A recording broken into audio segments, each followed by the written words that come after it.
o clube mexicano sinalizou com a possibilidade de voltar a conversar.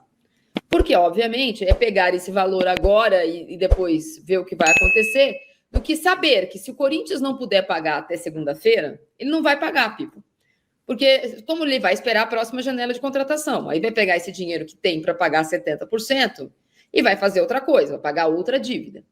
Então, um representante deu uma sondada, veja bem, não dá para aumentar um pouquinho, vamos tentar fazer um negócio. Então, o prazo para o Corinthians agora fazer esse negócio é hoje. Porque se o Corinthians fizesse depósito hoje, o Transferban cair na segunda-feira, essas duas negociações que o Corinthians gostaria de fazer para agradar o Dorival Júnior poderiam ser feitas.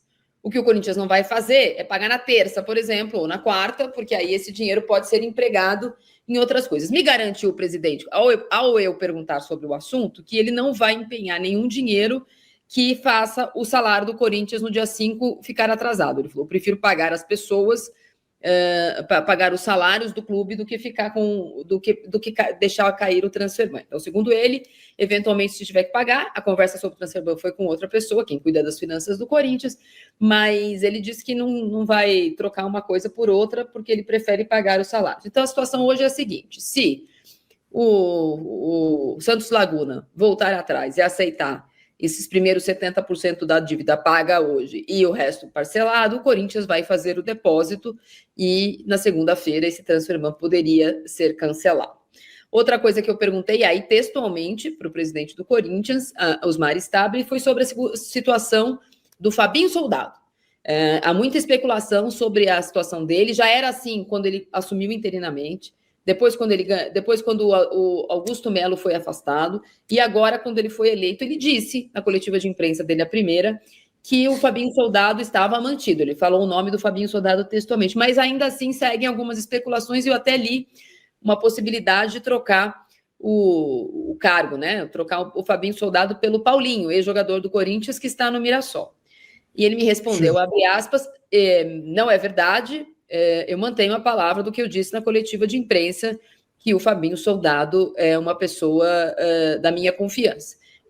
Segundo o Osmar, agora fecha aspas, agora é minha apuração. Eu sei que o Osmar Stabile conheceu o Fabinho Soldado anteontem, eu conheço o Fabinho Soldado mais tempo que ele, porque o Augusto Melo não deixava ninguém participar da sua gestão, os vice-presidentes eram completamente afastados, nem no Corinthians eles estavam indo. Então, é uma relação muito nova, e que, pelo que eu estou entendendo, aos poucos o Fabinho Soldado está ganhando a confiança dessa diretoria, porque há uma necessidade, sempre quando tem um novo presidente, um novo diretor, de colocar pessoas da sua confiança, e seria, entre aspas, natural, né? Nada no futebol é muito, entre aspas, natural, que o presidente do Corinthians colocasse um diretor de futebol que fosse da sua confiança e não escolhido por um presidente com quem ele brigou, né? Normalmente acontece isso, você não mantém lá, não há um funcionário que você não possa ter confiança. Mas pelo que eu entendi, ele começou a gostar está aprendendo a conhecer e está gostando do trabalho do Fabinho Soldado, e conta a favor do Fabinho Soldado o fato dos jogadores gostarem bastante dele, Pipo. Até porque, Marília, nas últimas vezes em que eu conversei com gente do Corinthians, né, e uma coisa que ficou assim muito evidente é que há um bom relacionamento entre o Fabinho Soldado e a comissão técnica do Corinthians. E veja, se o Transferban for mantido, qualquer que seja o diretor de futebol agora, ele ficaria muito de mãos atadas, né? Porque, primeiro, ele não poderia ir para o mercado para tentar reforçar o time, teria que seguir com esse time mesmo. Segundo, ele teria que, a função dele, o trabalho dele, seria limitado aí às questões lá do dia a dia, enfim, questões naturais aí de alguém, de um executivo de futebol, com seus jogadores, com seu grupo de comissão técnica, mas sem a possibilidade, por exemplo, de ir para o mercado para tentar qualquer coisa. Até porque quando o Transferban... É um trabalho mais interno, né? Pelo que eu entendi... Exatamente. É um trabalho interno. Inclusive, há uma prioridade pedida pelo Stabile de que o Fabinho Soldado assuma uma interlocução muito mais forte com a base. E não só pelo que você tem falado do Gui Negão e do Kaique, mas porque a base do Corinthians é um câncer há muitos anos, né? Vários diretores passaram por ali, tem as questões dos contratos, quantos foram contratados. A gestão Augusto Melo contratou mais jogador para a base do que dias de mandato, se você for fazer a conta, entendeu, Piper? Uma coisa inacreditável, meses de mandato, quero dizer. E aí, segundo, eu sei que muitos jogadores foram mandados, muitos contratos foram rompidos, né, da base, e há uma preocupação. O Corinthians tentou contratar até o João Paulo Sampaio, que é um grande referência no assunto, que é o diretor do Palmeiras lá atrás, e é uma preocupação para que a base seja o legado desses 14 meses ou 16 meses de gestão Osmar estava. Então, vários contratos foram reformados, o próprio foi anunciada o aumento do contrato do Quinegão. Então, assim, é um comecinho. O Corinthians acabou de perder um jogador também para o Bahia. Não é que está resolvido todos os problemas, mas pelo que eu entendi, a prioridade do Stabile é fazer com que o Fabinho Soldado, que é profissional, assuma uma coisa que no Corinthians sempre foi de carteirinha e não à toa está no atoleiro. E até porque a base do Corinthians, ela historicamente forneceu muito mais do que do Palmeiras. Isso se inverteu agora com o João Paulo Sampaio. É mais fácil tirar do Palmeiras o Abel do que o Sampaio hoje. Agora, em relação ao Paulinho, eu encontrei o Paulinho num bar aqui em São Paulo. Isso, Pipo, você no bar? Não é possível. Então, fui alguns meses, eu fui lá tomar um suco, aí encontrei o Paulinho lá e tal. E aí, Paulinho, tudo bem? Tudo bem? Bom, o Paulinho estava muito contente com o trabalho dele em Mirassol. E é óbvio que para um profissional que está se iniciando numa outra atividade agora e com muito sucesso, porque, veja, quando começou o campeonato, o Mirassol era daqueles que já estreavam com o carimbo de voltarei para a Série B em 26, né? Já estreou com a passagem de volta. E a gente hoje já fala de um Mirassol que luta até por vaga na próxima Libertadores. Então, o trabalho do Paulinho até aqui ele é muito bem sucedido e, obviamente, Paulinho vai querer ao menos terminar a atual temporada. Uma temporada que já pode ser de uma estreia consagradora, né?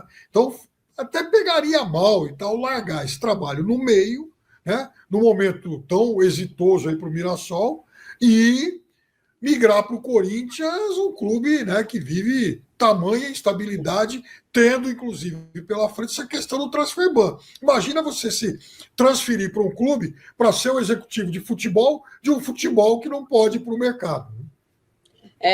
Então existe essa preocupação. Eu tentei entender ali no jurídico do Corinthians como é que está acontecendo essa transformação dos contratos, que foi uma situação que virou, segundo me contaram, uma urgência do presidente. O presidente não me falou isso, mas o departamento assumiu como uma urgência do presidente. Caiu muito mal a perda do jogador para o Bahia, e aí foi consultado um especialista em contratos, e alguns contratos estão sendo modificados. Eu sempre falo aqui, a Lei Pelé tem 26 anos, e os clubes não aprenderam a se defender da questão da multa contratual dos jogadores jovens. É muito difícil mesmo você apostar num salário alto para um menino de 16 anos, para quando ele tem 20, você não perdê-lo por uma multa muito pequena. E essa equação nunca foi equilibrada à toa. Não à toa, de lá para cá, o que o Brasil mais forma é empresário, e não jogador. Os empresários cada vez mais ricos e os clubes cada vez mais pobres. Então, essa formação de jogador, que o salário precisa, para multa internacional e nacional, ela é proporcional ao salário. Então, não adianta falar assim, mas vendeu por pouco. Então, para vender por muito, o salário tem que ser alto. É uma conta difícil de ser feita. Então, agora estão indo atrás de um especialista em contratos, por metas, também na base, para que possa contratar por pouco e esse salário vá aumentando à medida que esses garotos mais jovens vão passando do sub-15 para o 17, do 17 para o 20, para que os clubes estejam minimamente protegidos. No caso dos clubes mal geridos, então, é zero protegido, né, Pedro? Os dois. O Palmeiras, depois que perdeu para o Corinthians lá no dia 6 de agosto, a derrota para o Corinthians foi sentida pelo Abel, aquela derrota, teve vaia. Nos jogos seguintes teve lá um estranhamento dele com a torcida pelas primeiras vezes, ele mandou recadinho, a gente até pôs aqui no jogo contra o Universitário, melhor adversário do mundo para superar o Derby, foi essas oitavas de final de Libertadores, no caso do Palmeiras. E aí emendou uma série de vitórias no Campeonato Brasileiro, mas não contava que o Melved, o malvado... Aliás, eu pus uma camisa hoje aqui em homenagem ao malvado e ao Corinthians, porque ela é preta e branca e, ó, Bruxas Más Club, que é só dos malvados, ó, Pipo. Eu e o malvado, ó. E aí, Pipo, o Palmeiras não conseguiu alcançar o Flamengo, porque o Flamengo não deu chance. De qualquer forma, na semana do derby, o Corinthians conseguiu 2 vitórias consecutivas, coisa que acho que é inédito na vida do Dorival. Ganhou no final de semana do Vasco e ganhou fora de casa do Atlético Paranaense. Esse é o pré-derby do Corinthians. E o Palmeiras ganhou em casa muito bem do Sport. E na coletiva, o nosso professor falou o seguinte: prefiro ser campeão do que ganhar do Corinthians. Pipa, se não ganhar do Corinthians, vai ser difícil ser campeão brasileiro, hein? Então, em tese eu concordo com ele, mas aí que tá o negócio. Como o Flamengo também não perde ponto, ganhar do Corinthians passa a ser praticamente obrigação. Se quiser continuar perseguindo o Flamengo, não é que o jogo vai ser fácil, mas se o Palmeiras quiser continuar lutando pelo título, vai ter que ganhar Itaquera. Por quê? Porque vai ter que começar a ganhar jogos improváveis, como, por exemplo, foi a vitória contra o Botafogo lá no Rio de Janeiro. Para continuar brigando cabeça a cabeça com o Flamengo, o Palmeiras vai ter que vencer jogos desse tamanho. E o professor Abel está muito falante ultimamente, né? Tem dia que ele está lá alegrinho, depois ele briga e tal. Ele está esquecendo. Você sabe que tem um bom argumento em favor dele que ele deveria lembrar nessas coletivas, às vezes tão belicosas aí. É que na volta da Copa do Mundo, no Campeonato Brasileiro, por incrível que pareça, embora a percepção seja outra, o Palmeiras tem aproveitamento melhor que o do Flamengo. Porque o Flamengo perdeu um jogo na Vila para o Santos. O Palmeiras não perdeu. O Palmeiras empatou com o Mirassol e jogou fora aquele empate lá contra o Vitória, quando, por culpa do professor, jogou com o time reserva. Mas o Flamengo deixou escapar pontos na Vila e depois empatou um dos seus jogos. Acho que, na verdade, é a plástica, né, Pipeno? Porque também o Flamengo foi eliminado na Copa do Brasil. Mas, aparentemente, a eliminação da Copa do Brasil do Flamengo, até por aquela festa que foi, um jogo de ida contra o Galo, ela ficou como, o Flamengo não quer. O Flamengo é o atual campeão da Copa do Brasil, esse título é tipo paulistinha do ano. Ainda que tenha sido uma eliminação na mesma fase da Copa do Brasil de ambas as equipes. Mas o clássico transformou essa derrota, no caso do Palmeiras, mais dolorida. Sem dúvida. A derrota do Palmeiras foi muito mais pesada, até porque o Palmeiras escalou titulares para jogar contra o Corinthians e o Flamengo poupou alguns jogadores contra o Galo. Lembrando que entre os 2 jogos da Copa do Brasil ocorreu o Flamengo e Atlético pelo Campeonato Brasileiro e o Flamengo priorizou o Campeonato Brasileiro. Tem isso. E o Palmeiras teve aquela questão de, na véspera do clássico, jogar também com o time todo reserva, assim como o Corinthians tinha feito no final de semana contra o Botafogo, no meio dos 2 derbys. O Corinthians empatou e o Palmeiras também. Só que para o Corinthians o Campeonato Brasileiro é o famoso G16.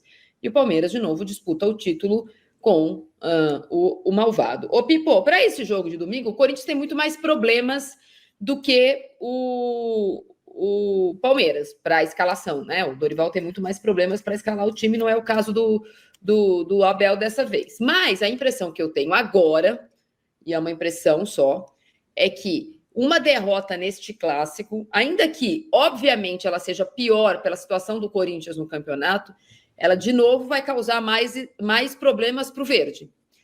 Não por conta do campeonato, porque o Flamengo pode, lá na frente, perder para o próprio Palmeiras e tal, não é isso. É porque o Abel, nesse ano, apesar dele falar que ele não prefere ser campeão do que ganhar do Corinthians, a verdade é que ele não foi campeão porque ele não ganhou do Corinthians, né? Claro, e desde que o Abel chegou ao Palmeiras, ele jamais ficou tanto tempo assim sem ser campeão. Lembrando que o último título do Palmeiras foi o Paulista do ano passado. A gente já está falando de quase 1 ano e meio atrás. Então, é claro que isso incomoda o Abel e ele vai ser cobrado, sim, por isso. ele tem um caminho mais difícil que o Flamengo para chegar à final da Libertadores e tem desvantagem no Campeonato Brasileiro. Lembrando que no Campeonato Brasileiro, o Palmeiras, na verdade, tem 3 desvantagens em relação ao Flamengo. O Palmeiras tem menos pontos, o Palmeiras tem um jogo a menos, mas vai ter que ganhar do Santos na Vila, o que não é fácil, e o confronto direto vai ser no Maracanã. E o Flamengo se utiliza do fator casa/Maracanã muito melhor do que o Palmeiras casa/Arena. Bom, eu acho só que, assim, no caso, não é que o Corinthians pode, que o Dorival pode perder. O Dorival estava em xeque naquela semana, né? Foram semanas muito ruins do trabalho do Dorival, depois de um mês de férias, ainda que tivesse com jogadores machucados, aí joga com o time misto toda hora, estava em xeque durante aquele derby. Ele ganhou fôlego naquele jogo, e naquela classificação, obviamente, para o Corinthians, ela teve um ânimo turbinado do jeito que foi, né? Porque ganhou eliminou o Palmeiras na casa do Palmeiras dessa vez. No Campeonato Paulista, o Corinthians foi campeão na Neoquímica Arena, e vou falar sobre Neoquímica Arena, talvez vai durar pouco esse nome, Neoquímica Arena. Mas o Abel, que teve no começo do Palmeiras, ele completa 5 anos agora em novembro, uma sequência de vitórias, sei lá, acho que era, não vou errar, tá? Mas era tipo 9 jogos, 6 vitórias, 2 empates e uma derrota, era uma coisa assim, né? E nesse ano, que nós vamos chegar ao 7º derby do ano, ele tem uma única vitória, que foi inclusive no dia do meu aniversário, obrigado por nada, no primeiro turno do Campeonato Brasileiro. Gols, aliás, 2 gols de fora da área, no dia em que o Hugo Souza não atuou. Os 2 gols foram no Kaique. Pois é, muito bem.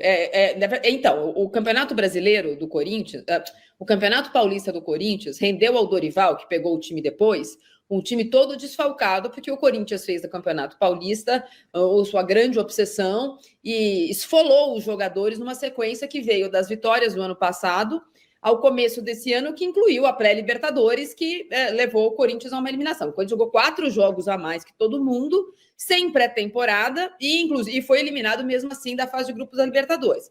Então é um Corinthians que começa o Campeonato Brasileiro sem o Memphis, sem o Garro, sem o Yuri Alberto e sem o Hugo Souza, todos eles machucados do Campeonato Paulista.